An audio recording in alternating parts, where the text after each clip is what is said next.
There seems to be no resolution in sight for the standoff at the line of actual control. China is now continuing its expansionist drive, even through propaganda means. China has now released what it is calling the 2023 edition of its standard maps. Now, these maps, interestingly, include the entire state of Arunachal Pradesh, which is Indian territory which China claims, the Aksai Chin region, which of course goes back to the history of the 1962 war, Taiwan, the entire country of Taiwan, and the disputed South China Sea, the entire what they call the 9-dash line. India has repeatedly said that Arunachal Pradesh has always been and will continue to be an integral part of this country.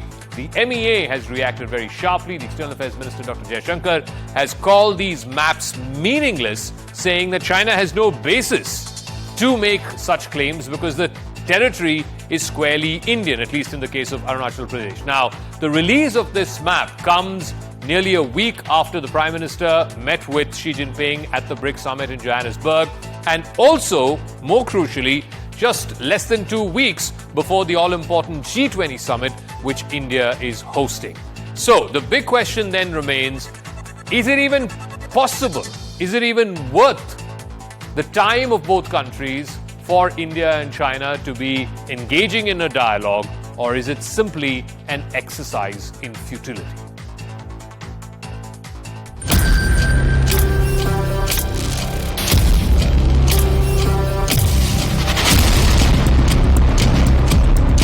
बार बार ये प्रवोक करते रहा कि अरुणाचल हमारा है, वो फलाना हमारा, ये हमारा, इससे करके ये बोलते रहता। अभी तक हमारा बॉर्डर के बीच में भारत और चीन के बीच में बहुत वार्ता हुआ था, लेकिन कभी भी हाल नहीं होगा क्योंकि ये कभी नहीं होगा, क्योंकि चीन और भारत के बीच में कोई बॉर्डर नहीं है। बॉर्डर तब से बनाया, तब चीन ने तिब्बत को ऑक्युपाइड किया, कब्जा किया, तब से चीन और भारत का बीच में बॉर्डर बनाया। उसका पहला 1 इंच भी चीन और भारत का बीच में बॉर्डर नहीं पड़ता था।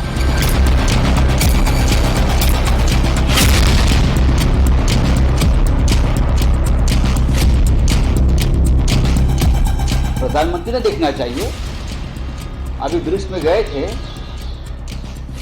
तो चाइना के प्रीमियर को मिलकर आए हैं, गले लगाए हैं हमेशा की तरह, और उसके बाद तो चाइना का मैप आता है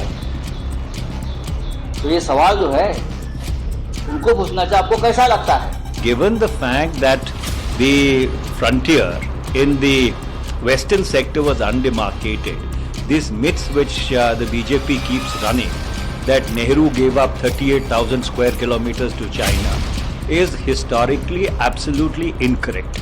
Only an intellectually challenged person can make such a obnoxious claim. To sum it up, so therefore the Chinese maps are preposterous. They are not in sync with the history of the Sino-Indian border dispute. All right, Lieutenant General retired S.L. Narasimhan is DG for the Center for Contemporary China Studies and member of the National Security Advisory Board. Ellen Dolkar is a member of Parliament of the Tibetan Parliament, which is in exile here in India. Professor Victor Gao is Vice President for the Center for China and Globalization and Chair Professor at the Soochow University. General Narasimhan, let me start with you first. How does India make sense of this? Does India even bother responding to this? I believe there's been a strong statement put out by the MEA spokesperson, by the Foreign Minister as well, and I'm given to understand that there was some kind of a démarche issued to the Chinese ambassador here in India as well. Is that the right response? Is that the right course of action? Thank you very much for getting me on the show. First, let me correct my position because I have relinquished both my appointments recently, and so I am speaking in my individual capacity at this point in time. The issue is that we know that this issue is old. We also know that China has been issuing maps earlier showing incorrect alignment of the border. So this is nothing new. They keep doing this, as our foreign minister said earlier. The other thing that you talked about as to whether the response has to be correct, I think the response has been correct in the sense that the MEA, I'm sure, would have raised an objection on this and raised a protest. That, in any case, will go through the diplomatic channels. But your question of whether we should continue to keep talking, I think we should continue to keep talking, basically because that is the only way out at this point in time. However, to expect a solution very quickly is going to be a little impractical. We need to have our patience. We need to keep pushing our claim. We know exactly where our territories are shown in our map, and that is what we should be looking at, and that is what we should be discussing and pushing for. So, Victor Gao, even if one were to be charitable, to take the charitable view of why China is doing this, it is one thing to say, okay, there are parts of the line of actual control that are not demarcated, that are disputed, there's a historic legacy, so on and so forth. But please explain to our viewers how China claiming an entire state, an entire province, in your words, the state of Arunachal Pradesh, I mean, how does that even begin or stand to reason? It's like tomorrow India is saying all of the Fujian province belongs to India. I mean, it's preposterous, at the very least. Now, when you talk about what the Indians call Arunachal Pradesh and what the Chinese call the South Tibet region, first of all, China has never recognized the Mekong line that the British colonists drew up. And that is an illegal line. China will never accept that. So where should be the boundary according to the Chinese perspective? Historically speaking, the totality of Arunachal Pradesh is not Indian. It is the Chinese territory. It is China's Tibetan territory. That's the reality. That's history. If you go there, for example, on the site visit, the people you see there are not Indian people. The people you see there are Tibetan people who traditionally have been part of China since the 13th century, I would say. And people there believe in Buddhism as people in Ladakh region. That is a Professor fact. Gao, you can do the survey by yourself. Professor Gao, I mean, I'm really sorry. The logic of what you're saying is just, it beggars belief. And I'll tell you why. For over 70 years now, there have been elections in Arunachal Pradesh. When the 1962 war happened, there were Arunachal residents, Arunachal soldiers, and ordinary citizens who were fighting against China and for India. Today, you go there and do, by any yardstick, a dipstick survey or whatever you want to have, a referendum. I can assure you that 100% of the population of Arunachal Pradesh will say that they are Indian and they want to be seen as aligned with India. Now, please, pray, explain to me what is the historic basis of suddenly claiming an entire province? There's no rationale there. Sir, first of all, Chinese position has never changed. China has never recognized the Arunachal Pradesh as Indian territory. That's number one. Number two is that there are historical reasons to back this up. Because if you go through the Arunachal history for hundreds of years in the past, you will see this is very much part of the Tibetan territory. And Tibet, since the 13th century, has been part of China. This is the reason. And this is the historical reason. This is on the people-to-people reasons, for example. The fact that India has by the way, since we are talking historical facts, doesn't make any sense. The very first time that China claimed all of Arunachal Pradesh, not the saying that the McMahon line is not something that they would recognize. That they've been saying for a number of years, a number of decades now. But the very first time that China officially said that they do not recognize... One second, please. I've been covering MEA and diplomacy for the last 20 years, so I think I know what I'm talking about. The first time that China made this claim of the entire state of Arunachal Pradesh not being Indian and belonging to them was as recently as 2006, 2007. So let's not mix historical facts with positions that China has taken in the recent past. But let me ask Ellen Dolkar, who's a member of parliament of the Tibetan government in exile here in India.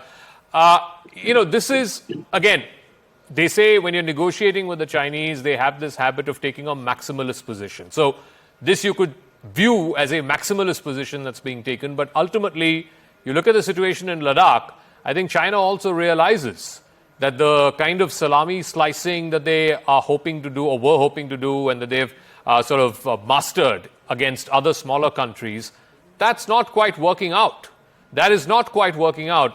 There is a troop-to-troop situation there. There are 50,000 troops on either side. and neither side is willing to concede an inch. Yes, the standoff has been going on for 3 years, far longer than perhaps what China expected, but it's not like India is relenting. Ellen Dolkar.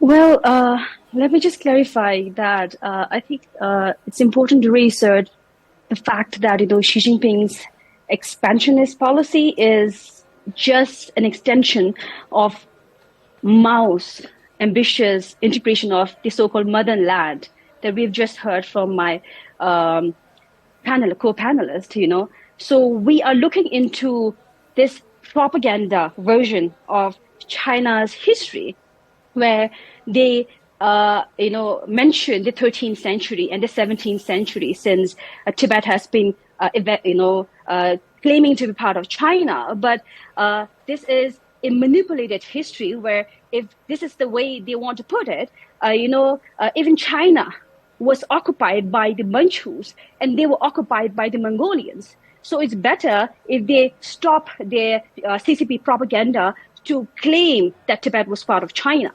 This is the same manipulation they're using to claim over Arunachal Pradesh or any part of India. And I think it's important for India to realize that, this was the same claim that led to the illegal occupation of Tibet. And now an attempt to erase the Tibetan identity by Chinese Communist Party.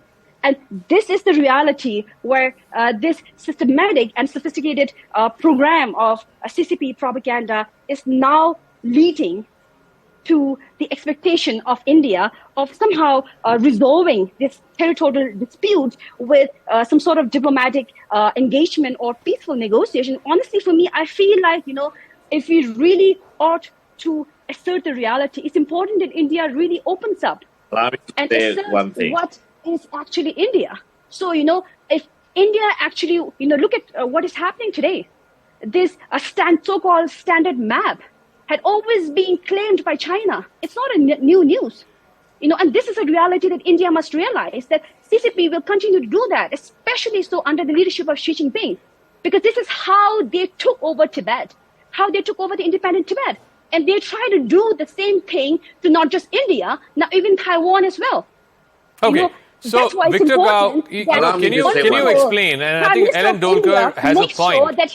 Has a point where she's saying allow me that, to say one thing. She's saying, and please, you have to give us a reasoning for this.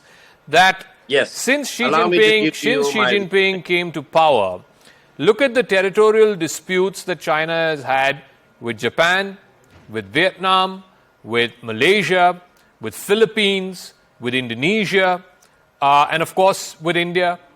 The only common factor seems to be China and the Chinese leadership. And they seem to be having all these problems with these territorial disputes. None of these other countries are having any kind of disputes with each other. The common factor seems to be China. So when the world gets the impression that China is going around instigating trouble, fishing in troubled waters in the South China Sea, East China Sea, and of course fishing or creating trouble in land borders with countries like India, the troublemaker seems to be China, not the other countries. Allow me to give you my reasoning, okay? One by one. The distinguished panelist just now, the lady, talked about Tibet. Name any country in the world which recognized Tibet as an independent sovereign country. Zero. That's the fact. You need to accept that fact. The Indian government never acknowledges Tibet as a sovereign, independent country. Period. That's why it's important India must wake up. Indian law. So abide by This is what China has done to Tibet. And recognize Tibet as part of China. Period. Now, you talked about Taiwan. Taiwan's recent history traced back all the way to the Cairo Declaration and the Potsdam Proclamation, which formed the two pillars for the unconditional surrender of Japan in 1945. This is the fact. Anyone can do some home research and recognize that there is only one China and Taiwan is part of China. That's the fact. That's what the United States acknowledged and accepted. China needs to stop being a bully. The United Nations acknowledged and accepted. If anyone wants to challenge that, if anyone wants to say Taiwan is a separate country away from China, he or she is violating the one China policy. But Mr. he Gao, or no, she- one second, Mr. Gao, Yes. there are 23 million people in Taiwan, and I bet you every last penny I have, you have a referendum in Taiwan today and ask them how many of these 23 million people want to go with China, want to reunify with China. I can assure you more than 95%, maybe 99% of the people will say Sir. they want to have nothing Sir. to do with China. That is the reality that Sir. you have to acknowledge. That is the reality that Sir. China and the Sir. CCP has to Sir. acknowledge. Sir, I'm licensed as a lawyer in the state of New York. Let me teach you one basic thing. Even if 100% of the people in California want to be independent, they will not be able to be independent. Why? Because there is another constitutional process in the United States requiring 3/4 of the 50 other states to approve that. That's the hurdle for any state in the United States to become independent. Mr. Gao, you think you are 100% comparing one of the 50 states of the United States with another sovereign independent country which has had nothing to do with you since the founding of the modern-day People's Republic of China, since 1949. You cannot compare Listen. that with one state of the Listen. 50 United Sir. States. Anyway, Sir, I'm going to I leave it hope at that. you can- Sir, I'm can completely go to out of New time, but Delhi General Narasimhan, I'll give you the final word. I have to wrap up in 30 seconds. What this does present to India is a unique challenge because you have this situation where India is clearly moving closer and closer in alignment with the United States, with countries like Japan. It's part of the Quad. And yet at the same time, India also wants to keep a foot in the door with multilateral sort of groupings like BRICS, for example, which just recently concluded their meeting, the G20, part of the SCO. How does India possibly walk this? Yeah, that is the challenge which the diplomacy of India has actually successfully scaled. You please understand that while we are also talking to China, we are also we are also part in Shanghai Cooperation Organization. We are part of BRICS. We are also part of Quad. We are also part of Indo-Pacific. So this is the success of Indian diplomacy, which we need to actually acknowledge. That is number one. Okay. Number two, the issue now is actually India-China. What Professor Kao said, as you said, China actually started referring to Arunachal Pradesh as Southern Tibet only around 2005-6, as you mentioned, which is correct. Before that, there was no Southern Tibet. I don't know where it has come all of a sudden. That is number one. Yeah. Number two, I understand Mr. Ivan Chen, who was the representative of China in the McMahon line, in the Shimla Accord talks, actually had signed that map. China backtracked it subsequently is a different issue. So the point that remains is that there was an agreement on McMahon line, which China doesn't acknowledge anymore, which is a fact. In addition to that, you look at the Shanghai Gazetteer map, Shanghai postal maps of 1938. All of them show Aksai as part of India. So this is something which I don't know. All right. If you go back and do the research, like Professor Kao said, you will get a different picture. Okay, I'm So completely out of time. I'm terribly sorry to interrupt, but I'm totally out of time. Thank you very much, General Narasimhan, Victor Gao, and of course, Ellen Dolkar for joining us. We'll see how this plays out in the run-up to G20. In the meanwhile, thank you very much for tuning in.